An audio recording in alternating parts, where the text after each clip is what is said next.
Y acá estamos en la columna de filosofía con la profesora Carolina Saladino, que me parece que hoy nos va a hablar de mujeres originarias. Hola Carolina, ¿cómo estás? Hola Ivana, ¿todo bien vos? Todo muy bien, en un programa muy lindo que estamos haciendo. Estamos como siguiendo toda una línea, ¿no? De pensamientos. Bueno, contanos, ¿qué nos traes para hoy? Bueno, la voy a saludar a Estela, que no la saludé. Hola Estelita, ¿cómo estás? Hola, ¿qué tal, Caro? Qué lindo tenerte. Gracias. Bueno, hoy les voy a contar de Gladys Tzultzul. Ella es guatemalteca, es pensadora maya y estudia las comunidades originarias de Guatemala. Hay así como un asentamiento, le llaman ellos, todavía maya, ahí en Guatemala, o que conserva por lo menos muchas costumbres de los mayas. Y bueno, y ella ha estudiado estas comunidades y se dio cuenta que el sistema político que tienen es distinto. La estructura colectiva que tienen estos sistemas son más colectivos, ¿sí? La estructura política. Son distintos a los nuestros, no están pensados tan jerárquicamente. El trabajo es más comunal. Así que me pareció interesante traerlo para pensar algunas formas de política distintas, no tan piramidales, Ajá. si se quieren, más horizontales, ¿no? Así que, bueno, nada, se me ocurrió pensar por ahí. El trabajo comunal que proponen involucra decisiones que son formas de pertenecer y participar en un mundo comunitario.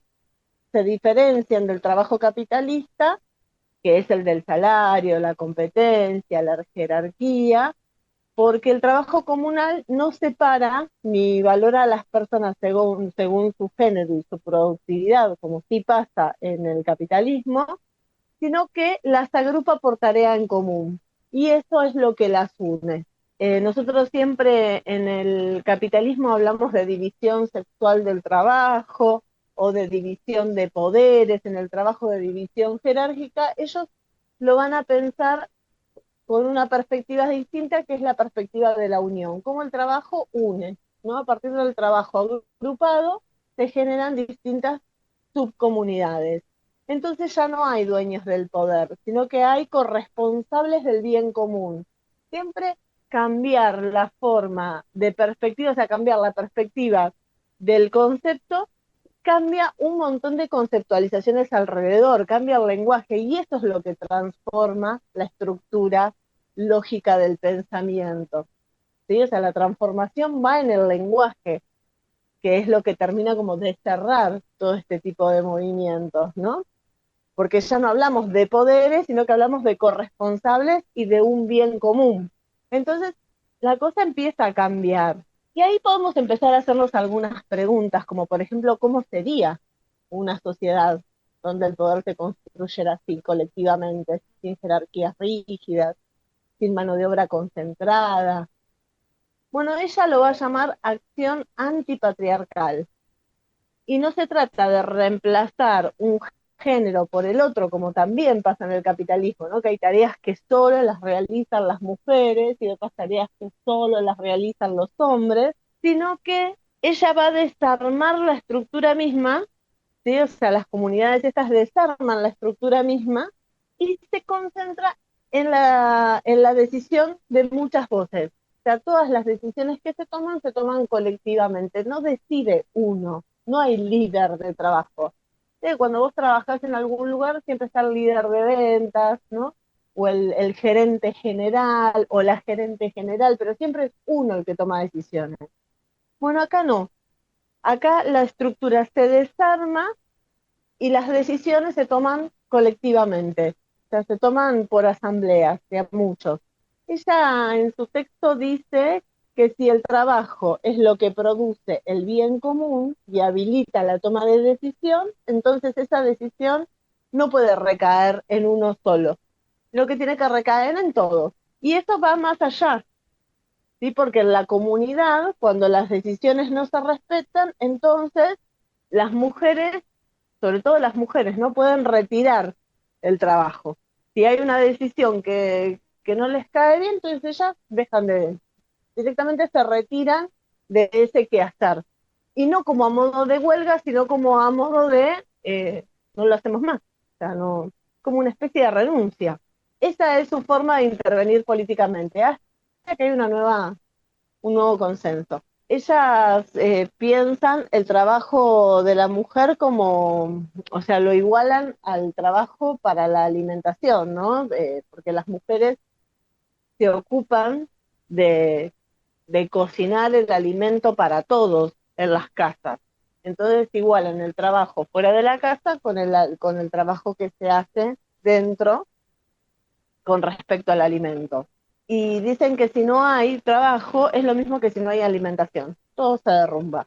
Y eso también tiene un sentido político distinto, porque habla de primar la buena alimentación de la comunidad en general.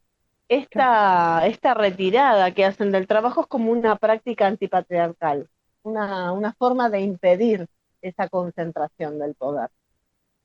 Así que ahí tenemos como maneras distintas de pensarlo. Y eso me pareció muy interesante. Otra, otra conceptualización distinta que hace es la de pensar a las mujeres originarias eh, no como víctimas y no como heroínas, sino simplemente pensarlas mujeres, ¿sí? Ellas dicen que las mujeres originarias son una parte estructural de las comunidades porque el trabajo es lo que habilita la toma de decisiones. Entonces, no hay que mirarlas desde afuera. No tenemos que quedarnos atrapados en estas dos imágenes de mujer indígena sufriente o de mujer originaria que rompe barreras, sino que ella misma lo cuestiona y dice que esa dicotomía en la que todas, especialmente nosotras, las mujeres, estamos atrapadas, simplemente hay que pensar que ellas sí pudieron, que a pesar de ser indígenas lograron esto o aquello y que son en el fondo formas amables de discriminación, pero no son más heroínas que otras.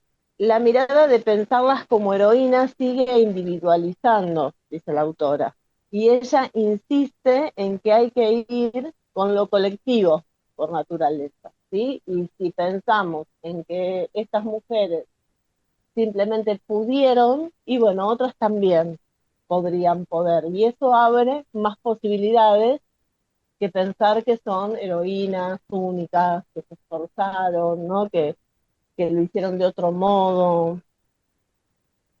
Eh, no sé, son formas distintas de pensarlo, ¿no? Por ahí nos cuesta un poco pensarlo así tan naturalmente, pero me parece que está bueno empezar a romper un poco el paradigma del, del capitalismo, ¿no? Que nos lleva a pensar siempre de la misma manera.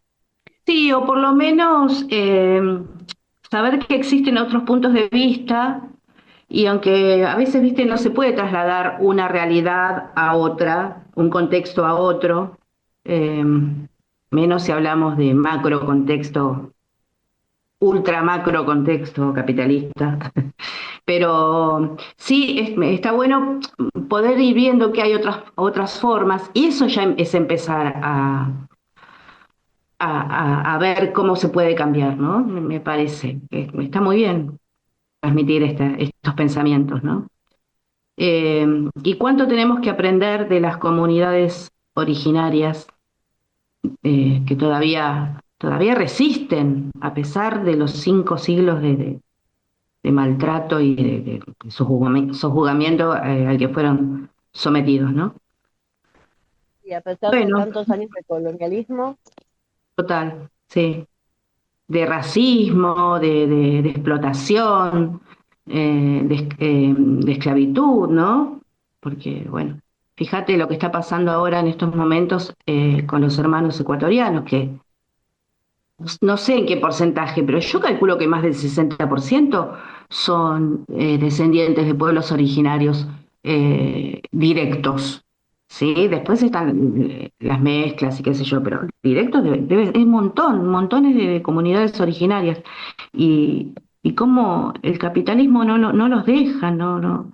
Ahora otra vez los están reprimiendo alevosamente, bueno, como que, Bueno, en fin. pero podemos pensar también que entonces sí podemos hacerlo, porque si Guatemala, este país de Centroamérica, sí puede hacerlo en el medio del capitalismo, significa que no es imposible, que No, claro.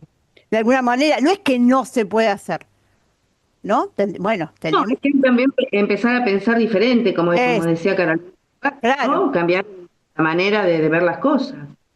Y cuánto tenemos que aprender de estas personas, de sí. estas comunidades. Pecadoras de alma.